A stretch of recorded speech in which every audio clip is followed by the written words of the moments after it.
Formula ఈ car రేసులో అవినీతి ఆరోపణలపై ఏసీపీ ఈడీ దర్యాప్తును ముమ్మరం చేశాయి. ఈ కార్ రేసుకు సంబంధించి లావాదేవీలపై లోతైన విచారణ చేపట్టిన ఈడీ ఇప్పటికే కేసు నమోదు చేసింది. 55 కోట్ల రూపాయల ట్రాన్సాక్షన్ స్పాన్సర్షిప్ విషయంలో స్పష్టత లేకపోవడమే ప్రధాన కారణమని తెలుస్తోంది.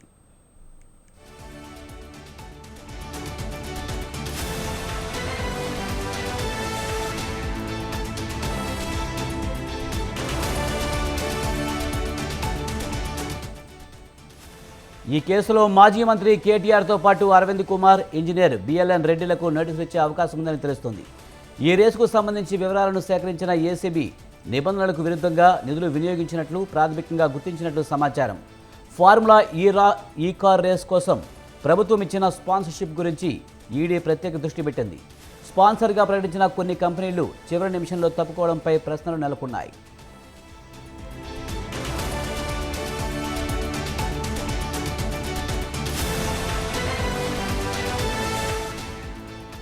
ఈ వ్యవహారంలో పాల్గొన్న కంపెనీల లావాదేవీల వివరాలను ఈడీ సేకరించింది. హిమాయత్ నగర్లోని ఇండియన్ ఓవర్సీస్ బ్యాంకును సందర్శించనున్న ఏసీబీ ఆర్బీఐ నుంచి ట్రాన్సాక్షన్ వివరాలు కోరనుంది. బ్యాంకింగ్ లావాదేవీలు, ఆర్థిక వనరుల వినియోగంపై అధికారులు మరింత సమాచారం సేకరించనున్నట్లు తెలుస్తుంది.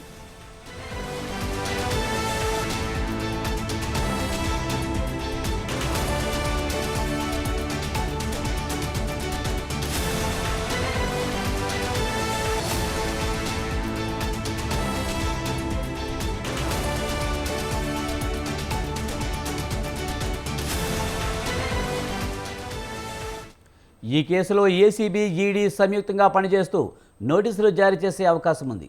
ఫార్ములా ఈ కార్ రేసుకు సంబంధించి ప్రభుత్వం తీసుకున్న నిర్ణయాలు, నిధుల వినియోగంపై ఇప్పటికే వివాదాలు రేగగా ఈ విచారణ మరింత ప్రాధాన్యం సంతరించుకుంది.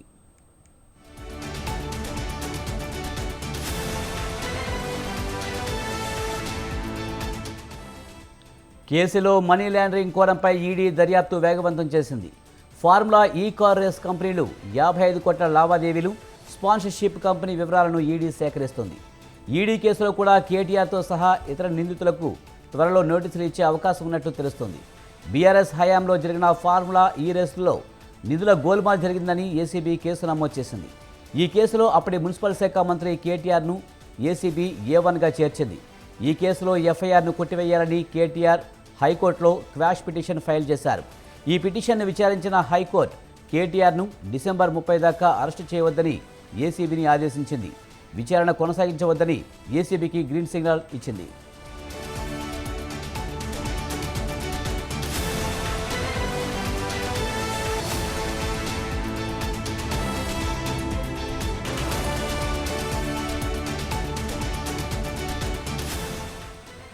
ఫార్ములా ఈ కార్ రేసులో అవినీతి ఆరోపణలపై ఏసీబీ, ఈడీ దర్యాప్తును ముమ్మరం చేశాయి.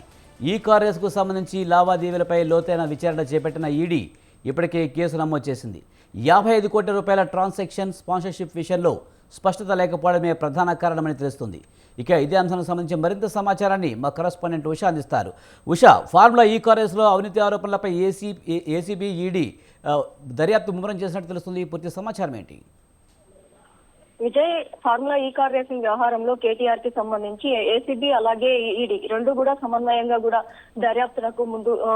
దర్యాప్తు చేస్తున్నాయి. ప్రస్తుతం అయితే ఏసీబీ మొత్తం పూర్తి స్థాయిలో ఐఏఎస్ అధికారి దానకిషోర్ ఇచ్చినటువంటి కంప్లైంట్ ఏదైతే ఉందో, హెచ్ఎండిఏ మాజీ ప్రిన్సిపల్ సెక్రటరీగా ఉన్నటువంటి అతను ఇచ్చినటువంటి కంప్లైంట్ ఏదైతే ఉందో దాన్ని ఆధారంగా చేసుకుని అతని స్టేట్మెంట్ ని ఈ రోజు రికార్డ్ చేయనున్నారు. అలాగే హెచ్ఎండిఏ ఆఫీస్ లో ఉన్నటువంటి పలు ఫైళ్లు ఏవైతే ఉన్నాయో అకౌంట్ ట్రాన్సాక్షన్స్ కి సంబంధించి నగదు లావాదేవీలు ఇక్కడ నుంచి ఏదైతే హెచ్ఎండిఏ ఆఫీస్ నుంచి విదేశాలకు ఏ బ్యాంకులకి ట్రాన్సాక్షన్స్ జరిగాయి అనుకోవడంలో పూర్తి స్థాయిలో అయితే మొత్తం ఫైల్ అన్నింటినీ కూడా సేకరించారు. ప్రస్తుతం మనీ లాండరింగ్ అలాగే క్షమా ఉల్లంఘన భారీ ఎత్తులో జరిగిన నేపథ్యంలో ఇప్పటికే ఈడీ కూడా మొత్తం వివరాలన్నింటినీ కూడా ఏసీబీ దగ్గర వివరాలన్నింటినీ కూడా సేకరించింది. కేసుకి సంబంధించినటువంటి ఆధారాలతో పాటు ఎవిడెన్సెస్ ఏవైతే ఉన్నాయో, టెక్నికల్ ఎవిడెన్సెస్ ఏవైతే ఉన్నాయో బ్యాంక్ ట్రాన్సాక్షన్స్ కి సంబంధించి వాటన్నిటిని కూడా సేకరించే పనిలో అయితే ఉన్నాయి. మొత్తం మీద చూసుకున్నట్టయితే కేటీఆర్ A1 గా A2 గా అరవింద్ కుమార్ ను A3 గా ఎవరైతే బిఎల్ఎన్ రెడ్డి ఈ ముగ్గురిని కూడా చేర్చినటువంటి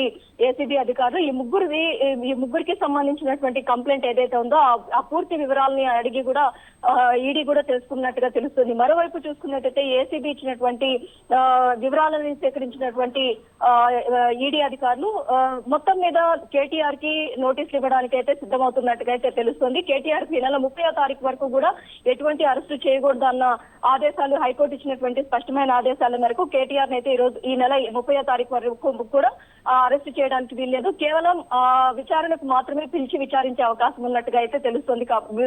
విచారణకు మాత్రమే సహకరించాల్సిందిగా ఇప్పటికే హైకోర్టు స్పష్టమైన ఆదేశాలు ఇచ్చింది. మరోవైపు చూసుకున్నట్టయితే ఎన్ఫోర్స్మెంట్ డైరెక్టరేట్ అధికారులు ఫెమా ఉల్లంఘనకి సంబంధించి ఫారెన్ అకౌంట్స్ ఏదైతే లండన్ అకౌంట్ ఎఫ్యుఓ ఆర్గనైజేషన్స్ కి ఎంత మొత్తంలో నగదు లావాదేవీలు జరిగాయన్న కోణంలో ఈడీ కూడా ఇందులో ఎంటర్ అయింది. కాబట్టి ఈసీఐఆర్ కూడా ఇవాళ నమోదు చేసే అవకాశం ఉంటుంది. ఓవరాల్ గా ఈ కేసుకి చూసుకున్నట్టయితే మొన్నటి నుంచి కూడా ఏదైతే కంప్లైంట్ గా ఉన్నటువంటి దానకిషోర్ స్టేట్మెంట్ ని తీసుకోవాల్సినటువంటి ఎస్సీబీ అధికారులు ఇప్పటి వరకు కూడా దానకిషోర్ స్టేట్మెంట్ అయితే రికార్డు చేయలేదు. ఇవాళ అయినా దానకిషోర్ స్టేట్మెంట్ ని రికార్డు చేస్తుందా, లేకపోతే దానకిషోర్ స్టేట్మెంట్ ని ఇప్పటికే రికార్డు చేసిందా, పూర్తి స్థాయిలో అతను ఇచ్చేటటువంటి ఏదైతే ఐటీ రిటర్న్స్ కి హెచ్ఎండిఏ అధికారిగా ఉన్న సమయంలో 8 కోట్ల దాకా కూడా ఐటీ రిటర్న్స్ కి వీరు జరిమానా పే చేశారు. కాబట్టి దీనికి సంబంధించి పూర్తి స్థాయిలో అయితే దానకిషోర్ ని ఏసీబీ అధికారులు విచారించే అవకాశం ఉన్నట్టుగా అయితే తెలుస్తుంది. మరోవైపు ఈడీ ఈ రోజు కేటీఆర్ కి కూడా